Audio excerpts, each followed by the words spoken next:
This is a common feature in many homes and businesses in Nigeria. Everyone seriously needs electricity for their daily activities. As the government has not been able to provide it sufficiently, every Nigerian has become his own local government, as is popularly said. Private electricity generators litter every corner of every house and street. Mr. Ben Agudago runs a cyber cafe. Epileptic power supply is almost sending his business into a good sleep.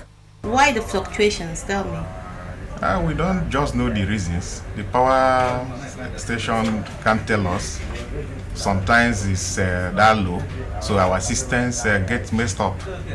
So we can't work. We just have to make do with generating our own power.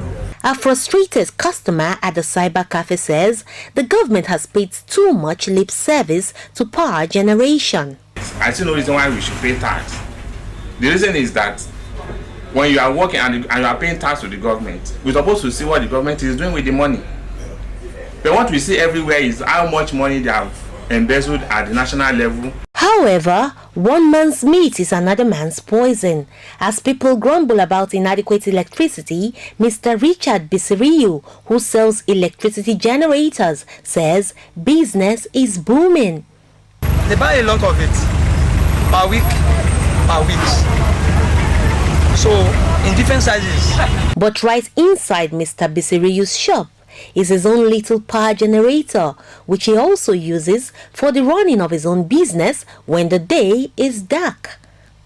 In the heart of the Lagos capital, Ikeja, is this shopping plaza where the traders had to jointly purchase a huge generator which cost them over $600 to fuel weekly for the running of their businesses. The traders say the government should hasten up to finding solutions. No single light for getting to 1 month now. So there's nothing to write home about electricity. It is high time. It is high time the government look for something to do about electricity. At this almost empty beer parlor, the supervisor tells a story of business woes orchestrated by the shortage of power supply. Without electricity, you cannot preserve anything. A customer said although he loves the beer parlor, he sometimes has to drink his beer hot. We drink hot beer because of power supply. But the most dangerous side to lack of electricity in Nigeria is that people have to buy the highly inflammable petrol in big jerry cans, which they take to their homes to power their generators. Due to this trend, many homes have gotten burnt, with children badly scarred by the sudden outbreak of fire. However, arriving at an arm of the headquarters of the power distribution company in Lagos, there was no light in the building. A senior manager admitted there were challenges of power generation from the national grid. Our challenges are numerous. One, we've talked about inadequate generation, which is not peculiar to our company, because on a normal day we require about over 1,000 megawatts to be able to give adequate supply to our area. So that I can tell you is the primary problem. But federal government is not folding its arms. There are power stations that are being built to shore up generation nationwide. Reacting to allegations that the company is often bribed by generator importers to hold back the supply of electricity to consumers so they can sell their generators, the manager had this to say.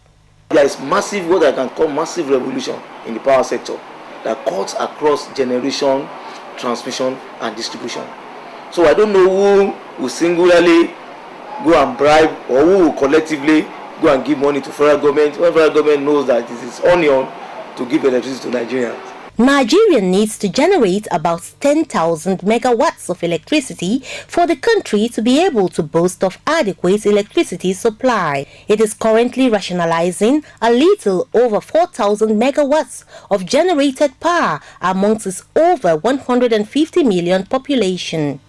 However, there are private bidders for stakes in the country's power sector who are undergoing government scrutiny to make room for private sector participation in power supply.